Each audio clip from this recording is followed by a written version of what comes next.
उत्थानम संयमो।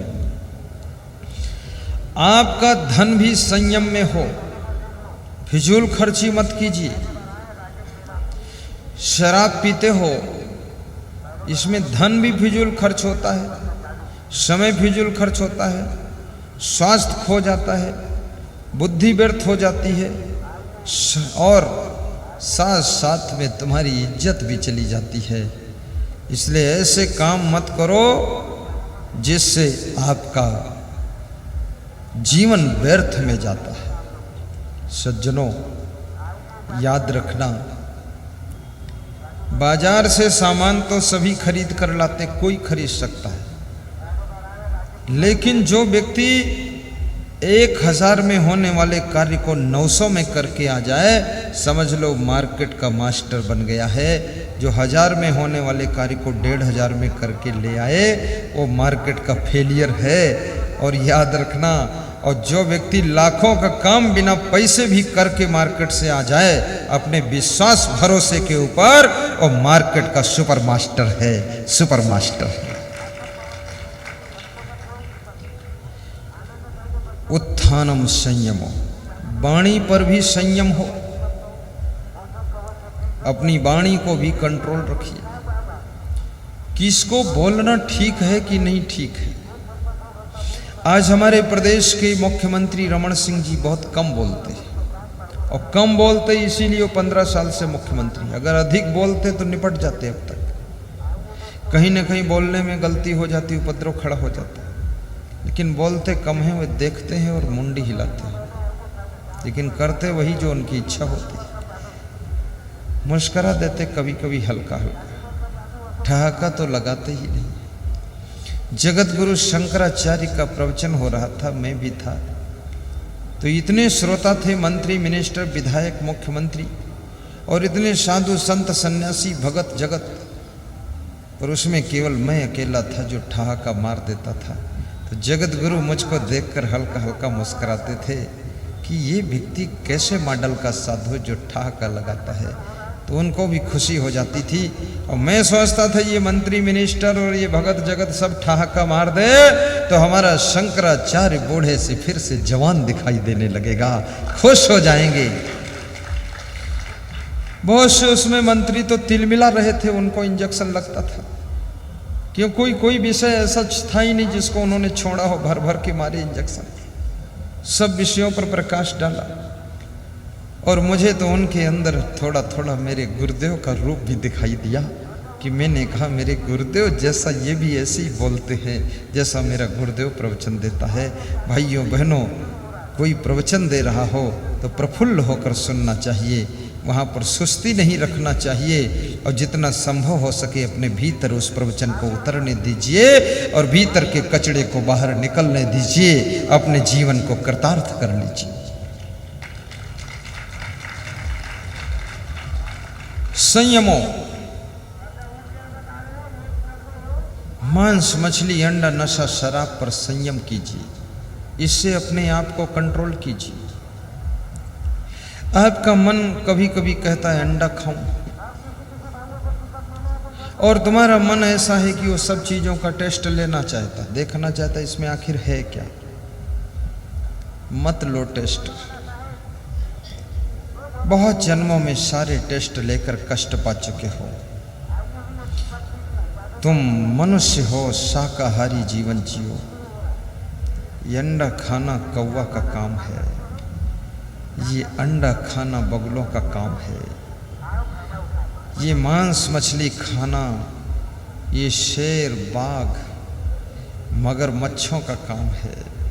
ये मच्छी मगरमच्छ के लिए बनी है, ये मच्छी तुम्हारे लिए अच्छी नहीं है, लेकिन तुम मगरमच्छ से कम नहीं हो, तुम खतरनाक मगरमच्छ हो। भगवान ने सृष्टि बनाई, जल की सफाई के लिए मछली बनाई, और आकाश की सफाई के लिए चिड़ियाँ बनाई, धरती की सफाई के लिए सूअर बनाए, और जब चौथी बार उसने आदमी बनाया तो आदमी ने क्या किया, तीनों सफाई करने वालों की ही सफाई कर दिया, और तीनों को खा के ख़त्म कर दिया। चिड़ियों भी खा लिया, मच्छियों को भी खा लिया और साथ में सुअर को भी खा लिया। कितने हिम्मत वाले लोग हैं। ये मच्छी नाक थूक खखार मुर्दों को खाती है और उसको तुम बोल दो घर में थोड़ा नाक की रेमट खा लो तो नहीं खाएगा। लेकिन मच्छी के पेट में रेमट भरी है और फिर मच्छी को खाता तो कहता बड़ा टेस्ट आया। आएगा ही, रेमट खा रहे हो, अंदर से रेमट आ रहा, क्यों नहीं आएगा टेस्ट। तुम्हारी वाइफ कभी कभी सफाई कम रखती है, नाक साफ करती है, उसी हाथ से आटा मार देती है। फिर तुम कहते हो रोटी में कुछ नमकीन स्वाद आ रहा, तो वो कहती है नई कंपनी का मसाला डाली है। कितनी स्त्रियां पसीना पोंछती हैं, फिर लोई बनाती हैं, रोटी बनाती हैं और उसका नाम रखती हैं अंगाकर रोटी, अरसा रोटी। और फिर पति खाता है तो कहता टेस्ट कुछ बदला है, तो बोलती है थोड़ा पसीना भी लगा हुआ। कितनी गंदगी लोग रखते हैं। और कितने पुरुष लोग बिना हाथ धोए भोजन खाते हैं। आजकल लोगों का तो खान पान बहुत गंदा हो गया। एक जगह भोजन रखा है, उसमें से सभी लोग निकालते हैं, अपनी प्लेट में लेते हैं और खाते हैं। किसी ने हाथ धोया है, किसी ने नहीं धोया है, किसी ने झूठे हाथ से निकाल रहा है। और कोई व्यक्ति तो ऐसा भी है जो सब छूता है, फिर रख देता है, फिर छूता है, बोलता है ये ठीक नहीं, फिर उसको छूता। सब गंदे, उसी अंगुली से नाक खोदा, उसी से कीचड़ छुड़ाया, उसी से पेंट पोंछा, उसी अंगुली से जूता पहना, उसी से मोजा छुए और उसी अंगुली से पसीना पोंछा और उसी अंगुली से सब भोजन छुआ और फिर कुछ खाया, कुछ छोड़ा और तुम भी उसी में से निकाल कर खाते हो। तो ये बेल नहीं और है कौन? इतने कोढ़िया क्यों बनते हो? परोसते क्यों नहीं हो? आलसी क्यों हो? इरादा क्या है आखिर तुम्हारा? गोबर गणेश क्यों बने हो? मेहनत कर लो थोड़ा। और दूसरों को परोस कर खिलाओ तो कितना प्रेम जगता है।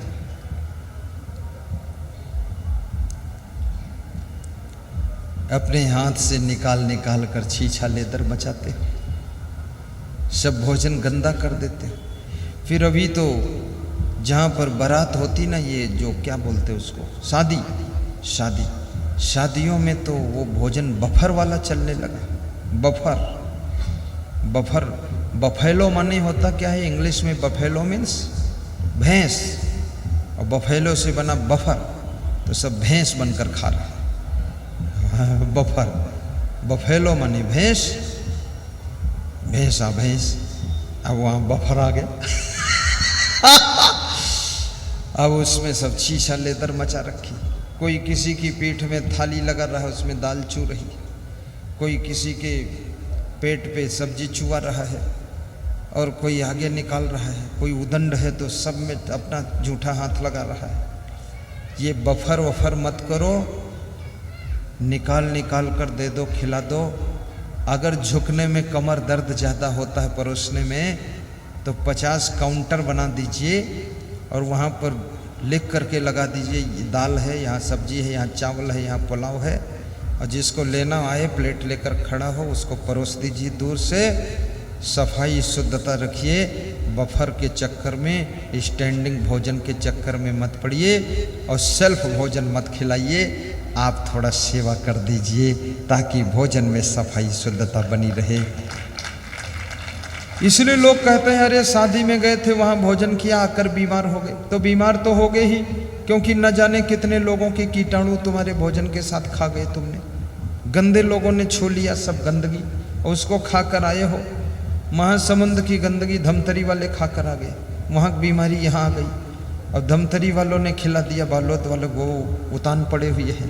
कहते मैं उनके मितान था और यहाँ गिरा उतान हूँ। ये सब क्या कर रहे हो? लफड़ाबाजी सब। सफाई शुद्धता रखो। मुर्गी मुर्गा भी मत खाओ। अभी पूरे भारत देश में अंडा, मुर्गा और शराब में छत्तीसगढ़ का प्रथम स्थान आया है। शराब पीने में छत्तीसगढ़ प्रदेश के मुकाबले कोई प्रदेश नहीं है। कमाल है, जहाँ कुंभ मेला भी होता है गांव गांव में पंडवानी कथाएं होती हैं, गांव गांव में राम कथा, शिव कथा, कृष्ण कथा, भागवत कथा होती है। जगह जगह हमारा सुखद प्रवचन होता है और वहाँ के लोगों ने बाजी मारी है तो शराब पीने में पहला स्थान प्राप्त किया है। हद मार दी लोगों ने। इतना कथा सुन करके भी इनकी व्यथा दूर नहीं हुई। तीसरा फार्मूला है उन्नति करने का, दाक्षम।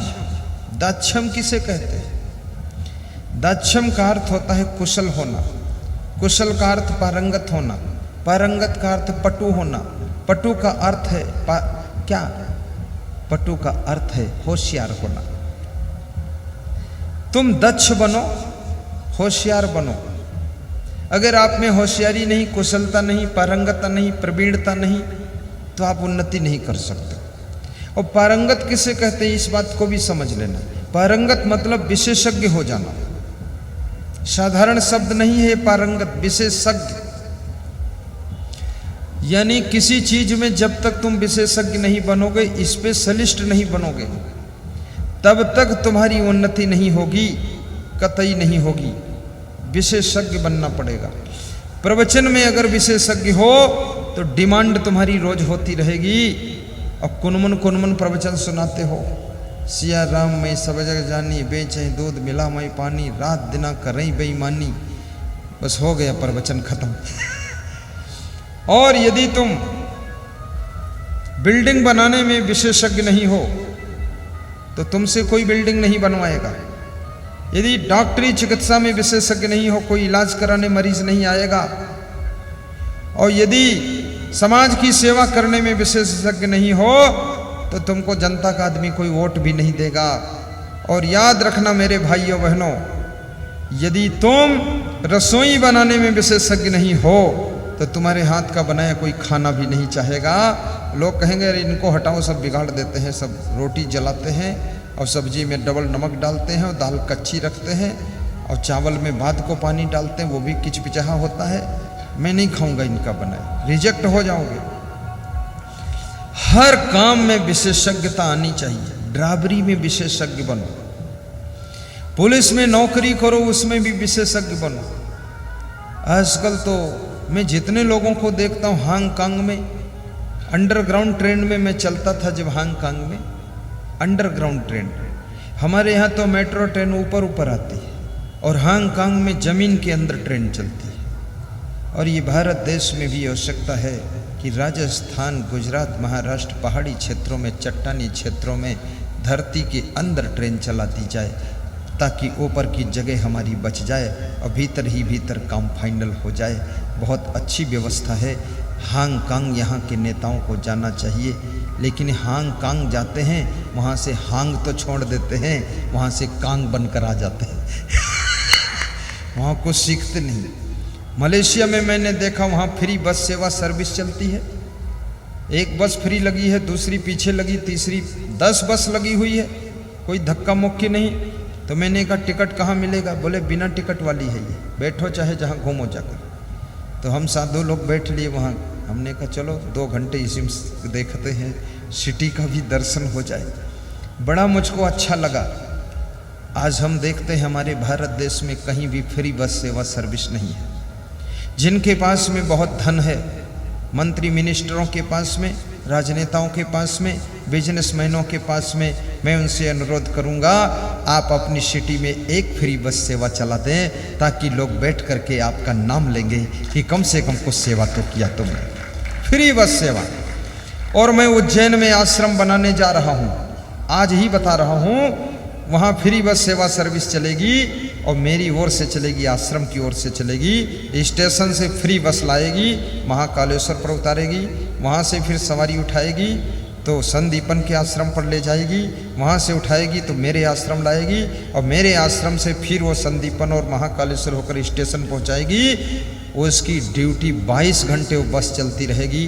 2 मंजिल बस होगी और बहुत लंबी बस होगी, फ्री बस होगी। बैठो उतरो, टिकट का काम नहीं। हर सीट के पास बटन होगा, अपना बटन दबाइए, अलार्म ड्राइवर के पास बजेगा, गाड़ी वहीं रुकेगी, जहां तुम चाहते हो उतर जाइए। फ्री बस सेवा चलाने का मेरा पूरा संकल्प है, उसको चलाना ही है। इस दुनिया से लेकर भी क्या जाओगे? कुछ तो सेवा करो समाज की। अभी मैं यहाँ आया तो एक बोर्ड लिखा देखा, निःशुल्क भोजन भंडारा चल रहा है। बड़े महान हैं वह लोग, निःशुल्क भोजन भंडारा। बाकी दुकानों पर देखा तो लिखा है 10 रुपये में दाल भात भरपेट खाओ, 10 रुपये में भरपेट। और वहाँ लिखा था निःशुल्क भोजन भंडारा। कितनी बड़ी बात है। अगर संभव है तो हमारी तरफ से सेवा भी होना चाहिए। बहुत सेवा कीजिए भाइयों बहनों, दान पुण्य भी कीजिए। कंजूस मत बनिए, मक्खी चूस मत बनिए, क्योंकि जब मरोगे यहाँ से लेकर तो कुछ जाओगे नहीं। और यहाँ जो छोड़ जाओगे तुम्हारे बेटे बहू चकई के चकधुम मकई के लावा तिकड़े के तिकड़े में बना करके और उसको खूब जलेबी और गुजिया खा करके गुजड़ खाना निकाल देंगे। अरे तुम इसको पुण्य कमा लो और पुण्य के सिंहासन पर बैठ करके जाओ। कुछ अपने बेटे बहुओं को भी दे जाओ और कुछ अपने पड़ोसियों को भी थोड़ा दे जाओ और कुछ अपने नौकरों को भी दे जाओ और कुछ धर्म में लगा दो, कुछ गौ माता की सेवा में लगा दो। तुमने जो पूर्वजों की संपत्ति है उसको तो बेटे बहू को पूरा पूरा दे दो, लेकिन तुमने अपने हाथों से जो विकास किया है उसमें सबका परसेंटेज निकाल दो और जीते जी उसका बंटवारा सही कर दो। कुछ धर्म में भी लगा दो तो हमारा भारत देश बहुत महान बनेगा।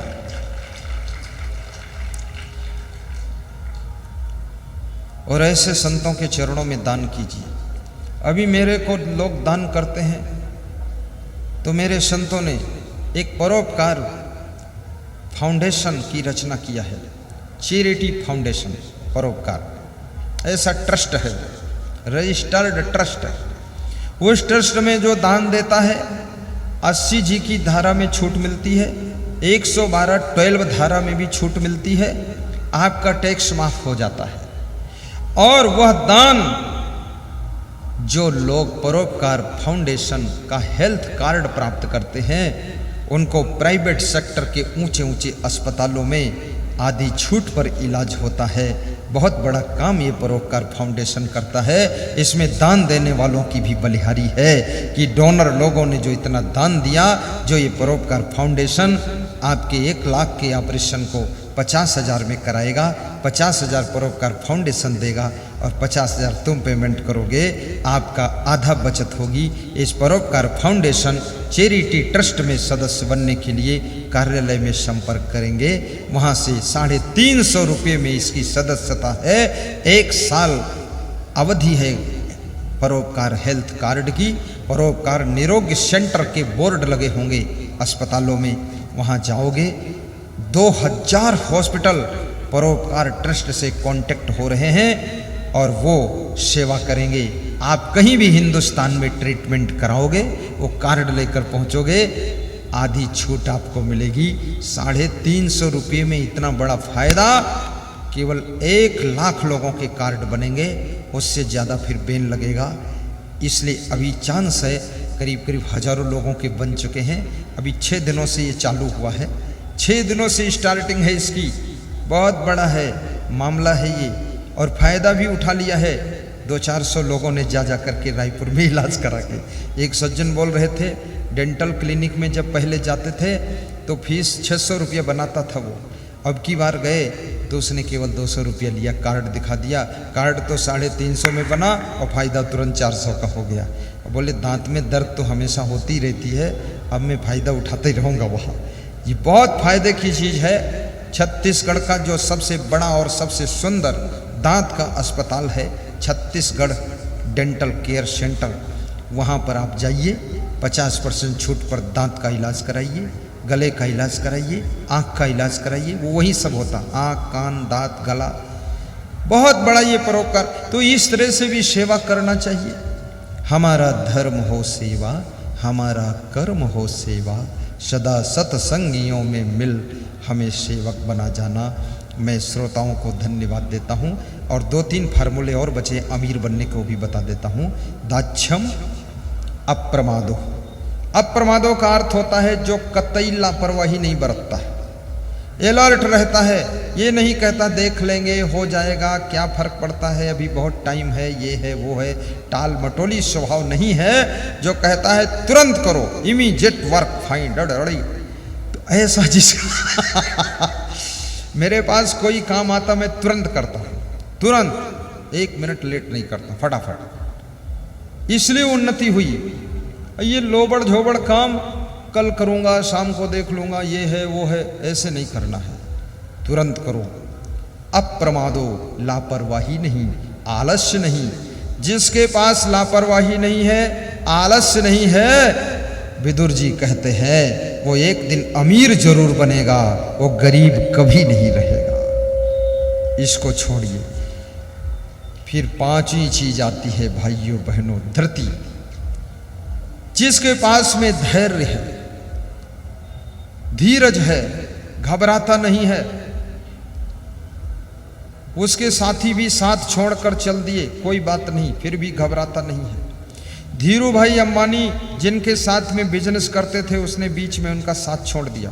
धीरू भाई अंबानी रात में चिंतित हो गए तो उनकी पत्नी कोकिला बहन ने कहा, चिंतित मत होइए, आपके बिजनेस पार्टनर ने साथ छोड़ा है, लेकिन लाइफ पार्टनर मैं हूं, मैंने साथ नहीं छोड़ा है। आप चिंता क्यों करते हो, मैं साथ दूंगी, आप काम कीजिए। 9 बाई 10, 9 फीट लंबा, 10 फीट चौड़ा ये कमरा उन्होंने एक खरीदा, 3 कुर्सी डाला, एक मेज डाला, और बाप बेटे बैठकर सलाह करते थे, वाइफ के साथ प्लानिंग बनाते थे। आज वो धीरू भाई अंबानी घबराए नहीं, धैर्य रखा तो पूरे भारत देश के सबसे बड़े उद्योगपति हो गए। घबराने वाले लोग बड़े से छोटे हो जाते हैं और धैर्य रखने वाले लोग साधारण से बहुत बड़े हो जाते हैं। इसलिए धैर्य रखना चाहिए। चुनाव हार जाओ तो भी मत घबराओ, फिर से चुनाव लड़ो। जब तक जिंदगी है लड़ते रहो। हारने का एक अलग मजा होता है। जब तुम हारते हो ना तो उसमें सब भार कम हो जाता है, क्योंकि अब फ्री हो गई। और जीत जाते हो तो ओवरलोड हो जाते हो, तो आपको टेंशन आती है। हार जाओ, रसगुल्ले खाकर सो जाओ और सवेरे आराम से अपनी दुकान पर बैठकर मुस्कुराओ कि छुट्टी मिली बेवकूफ़ी से 5 साल तक।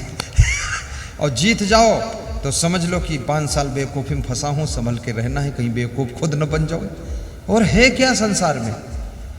15 बार चुनाव लड़ने के बाद भी अब्राहम लिंकन अमेरिका का राष्ट्रपति हारता है और 16वीं बार चुनाव लड़ करके जीत करके अमेरिका का राष्ट्रपति बनता, जिसका नाम अब्राहम लिंकन था। याद रखना, तुम 2 बार चुनाव लड़ करके भी हिम्मत हार जाते हो, जिंदगी भर हारो फिर भी हिम्मत ना हारो, तो एक दिन हार में भी सफलता का द्वार खोलेगा और आपकी जीत होगी।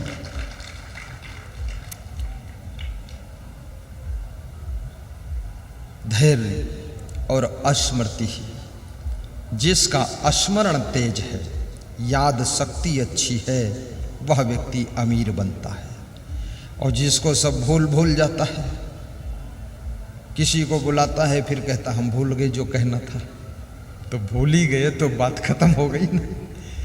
फिर किसी को फोन किया कि ये बात बतानी है, जब फोन उठा तो बताते भूल गए, याद नहीं है।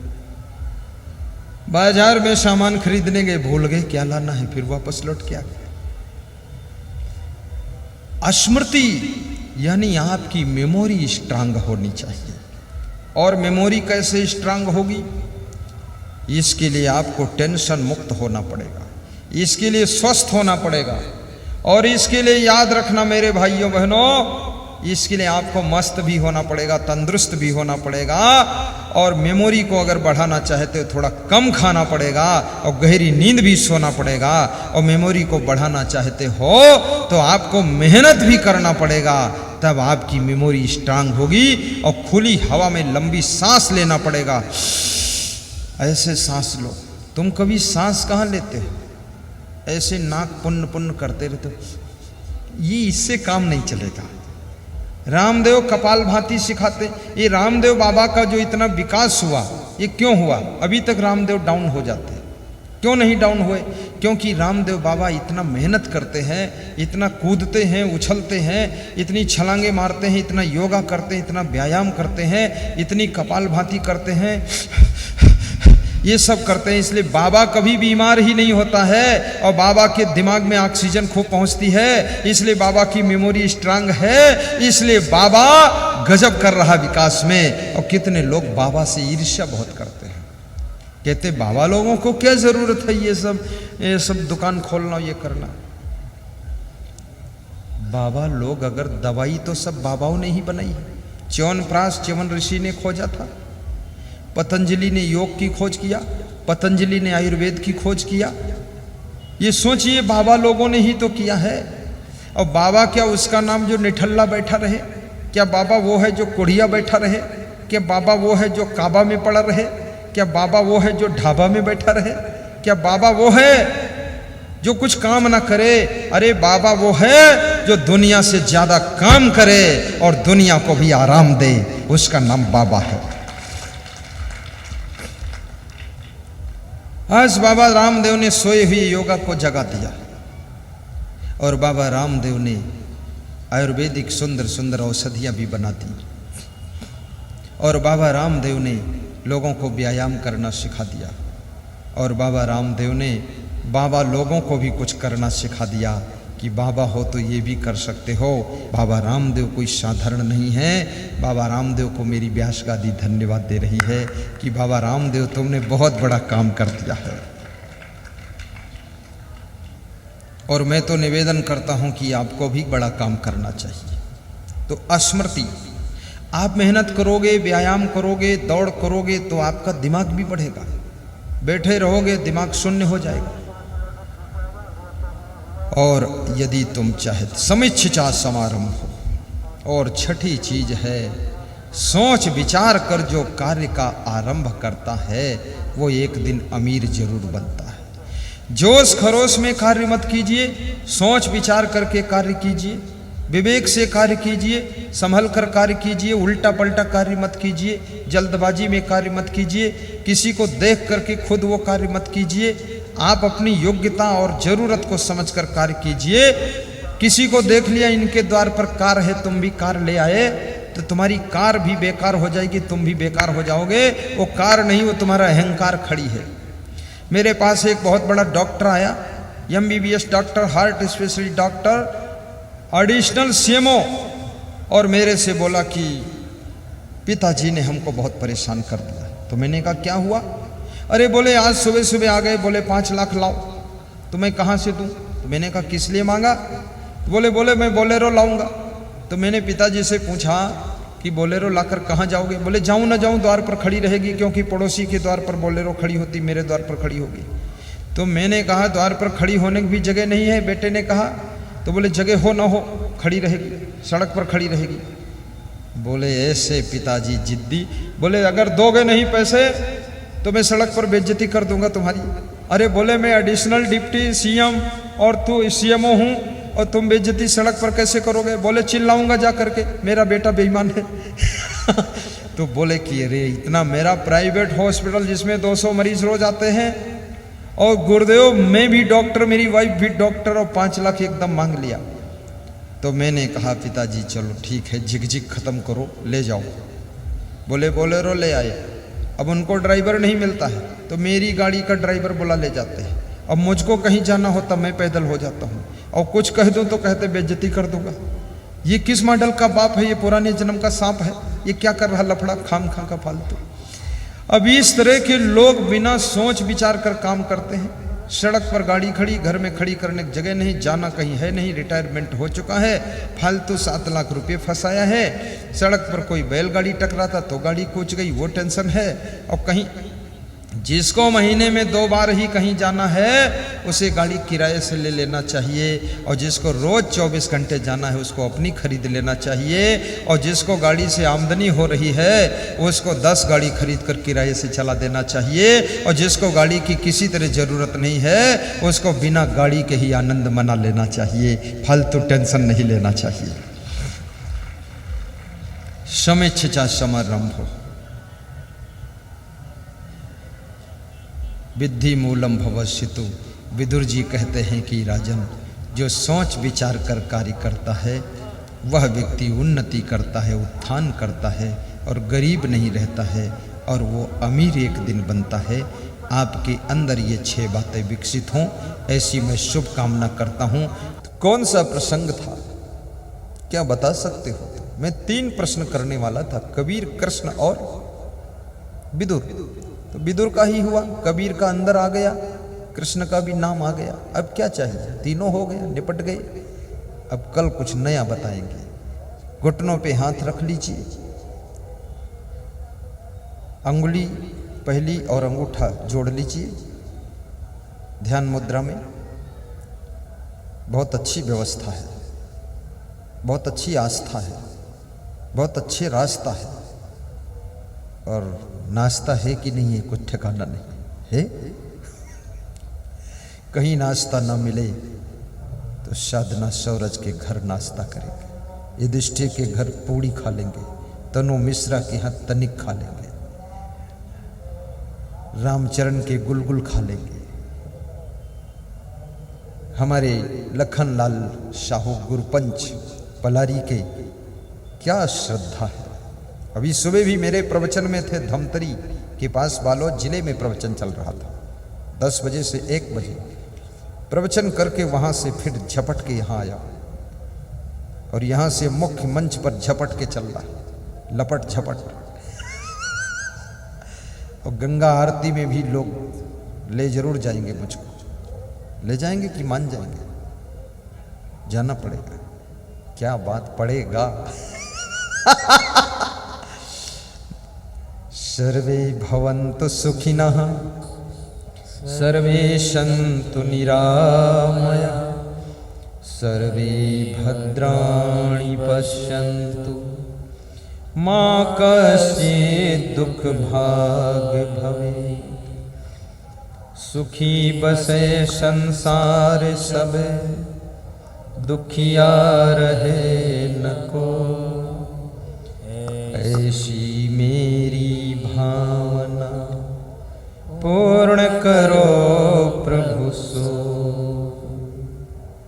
शांति शांति शांति। ध्यान मूलम गुरुर्मूर्ति, पूजा मूलम गुरुपदम, मंत्र मूलम गुरुर्वाक्यम, मोक्ष मूलम गुरु कृपा।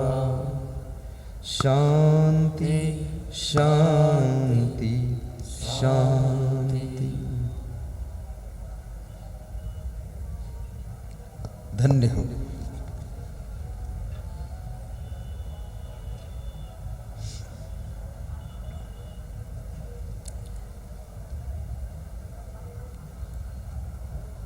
एक मिनट इष्ट देव का ध्यान कीजिए। कोई जाने की कोशिश मत कीजिए। 1 मिनट और मान जाओ मेरे लाल। भागा ना करो, मुखन्नस ना हुआ करो। थोड़ा सा ध्यान लगाइए। किसका ध्यान करना है? जिसका ध्यान लगे उसका लगा। आज ध्यान के लिए छूट देता हूं। चाहे तुम्हारे ध्यान में भैंस आए, आने दो उसको। क्योंकि तुम जब भगवान का ध्यान करते हो तो सब न जाने क्या क्या ध्यान में आता है। आज जो जो आए ध्यान में उसी का ध्यान कर लो, और उसका ध्यान करोगे तो वो भी नहीं आएगा, तो भगवान का ही ध्यान आ जाएगा, गुरुदेव का ध्यान आ जाएगा। लगाओ ध्यान।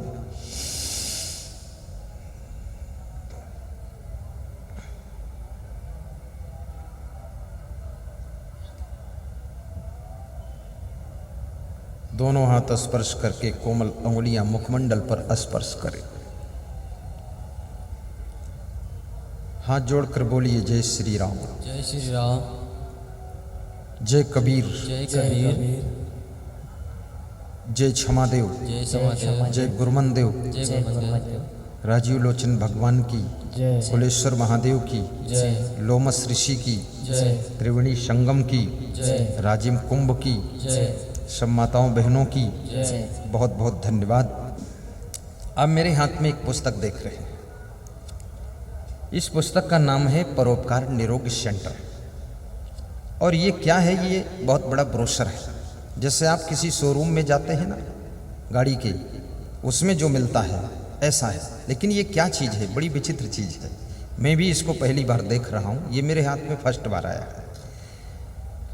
जब आप बीमार होते हो तो डॉक्टर के पास जाते हो, और डॉक्टर क्या करता है? आपकी पथरी का ऑपरेशन करके वो बताता 30,000 रुपये बन गए। तो इस परोपकार निरोग सेंटर से जब आप जुड़ेंगे तो डॉक्टर का इलाज का खर्चा अगर 30,000 है तो 15,000 लेगा आपसे। और इसका नाम है परोपकार निरोग सेंटर और ये परोपकार फाउंडेशन ट्रस्ट चैरिटी है, जो आपका आधा डॉक्टर नहीं लेगा, वो आधा खर्चा परोपकार ट्रस्ट उनको देगा। और इसमें 350 रुपये में आपका परोपकार हेल्थ कार्ड बनेगा। कितने में? 350 में। जो 1 साल तक आप चाहे 20 बार इलाज कराओ, चाहे 1000 बार कराओ, और चाहे आप 10 लाख का इलाज कराओ, तो उसमें 5 लाख ही पेमेंट होगा, और 5 लाख पेमेंट जो है परोपकार ट्रस्ट करेगा। इसलिए इस परोपकार निरोग सेंटर से जुड़िए और अपना फायदा उठाइए। अभी इसके कार्यकर्ता सब आएंगे, लेकिन फिलहाल ये संत लोगों को ही रसीद दे दी गई है। आप यहाँ से रसीद लेंगे और इसका जो परोपकार हेल्थ कार्ड बनकर आएगा वो आपके घर पर स्पीड पोस्ट से या कोई व्यक्ति दे जाएगा। उसको बस संभाल कर रखना है। जहाँ दिखा दोगे 50% छूट, आधा माफ, रास्ता साफ, बीमारी साफ, तुम भी साफ और हम भी साफ।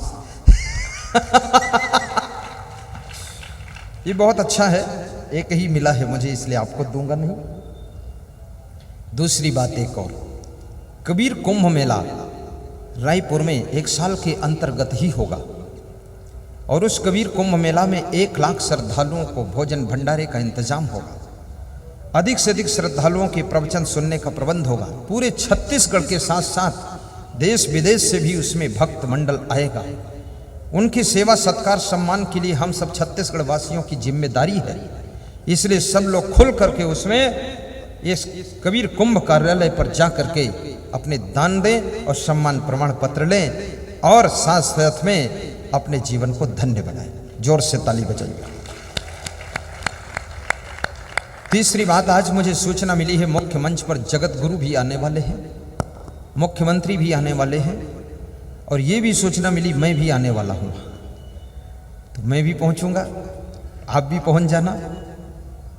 अब हमारे संत जी आगे की सूचना देंगे और मैं ये जानना चाहता हूँ कि अदर स्टेट से कितने लोग आए हुए हैं, दूसरे प्रदेश से जरा हाथ ऊंचा कीजिए। दूसरे प्रदेश वाले हाथ ऊंचा करो। वेरी गुड, बहुत बहुत धन्यवाद। वे कौन से लोग हैं जो जम्मू कश्मीर से आए, कृपया उठकर खड़े हों। रामपाल जी और जगदीश जी, ये जम्मू कश्मीर से आए, टीवी में प्रवचन सुनते थे, वहां से दौड़े चले आए। नीचे बैठ जाइए। वे कौन से लोग हैं जो छत्तीसगढ़ के निवासी हैं, जरा हाथ ऊंचा करिए। छत्तीसगढ़ के कितने लोग हैं? कमाल है, टोटल छत्तीसगढ़ है, दूसरा गढ़ है ही नहीं।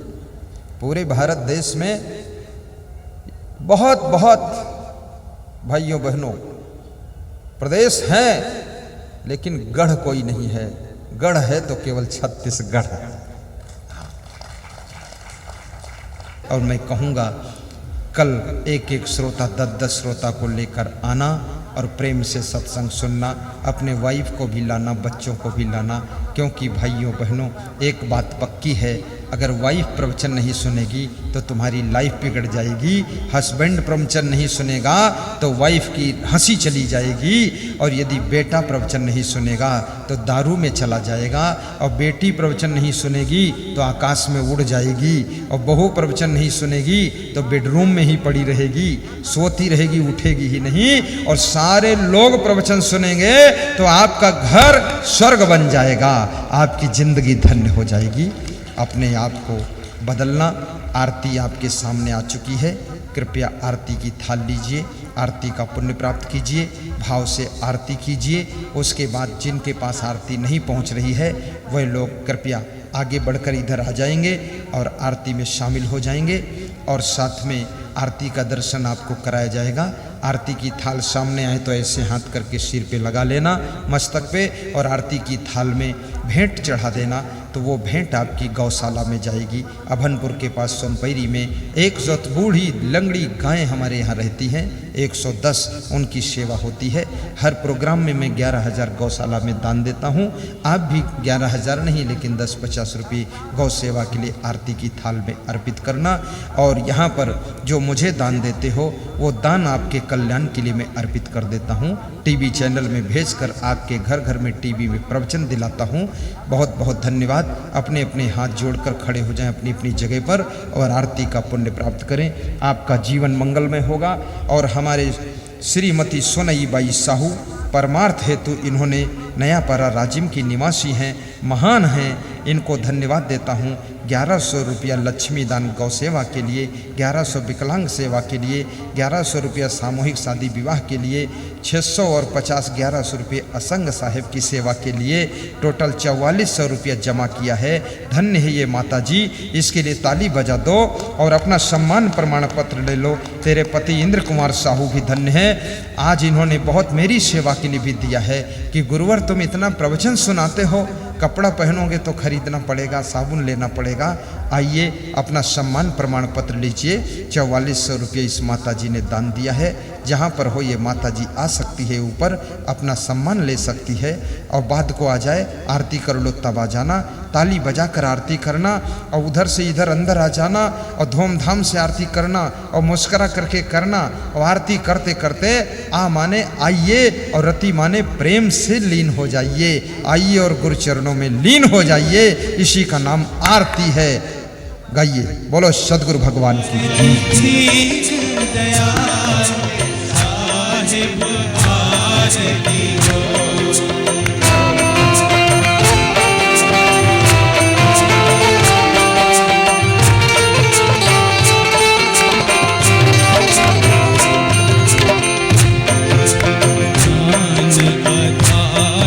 विवेक की बाजी, ज्ञान आधार विवेक की बाजी, सूरती जोत जहाँ जा साहिब आरती हो, सूरती जोत जहाँ जा साहिब आरती हो, आरती दीन दया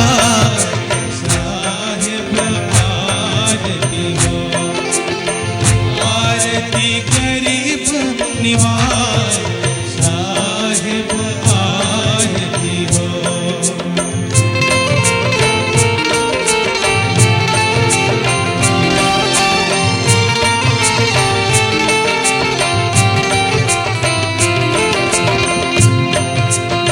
आरती करो सतगुरु साहिब की, आरती करो सतगुरु साहिब सब संत क्षमा साहिब आरती हो, जहाँ सब संत क्षमा साहिब आरती हो, आरती दीन दया साहिब आरती हो, आरती गरीब निवास साहिब आरती हो।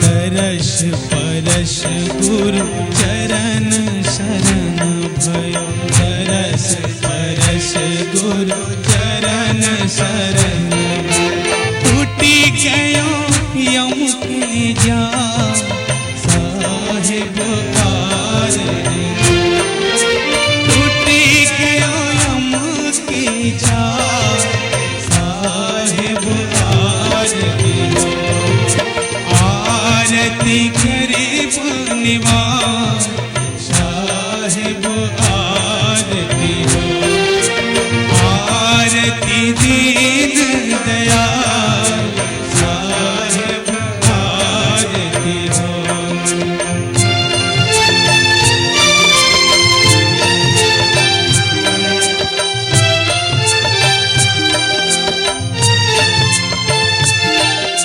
साहिब कबीर संतन की कृपा से, साहिब कबीर संतन की कृपा से, भया हो परक परका साहिब आरती हो, भया हो परक परका साहिब आरती हो,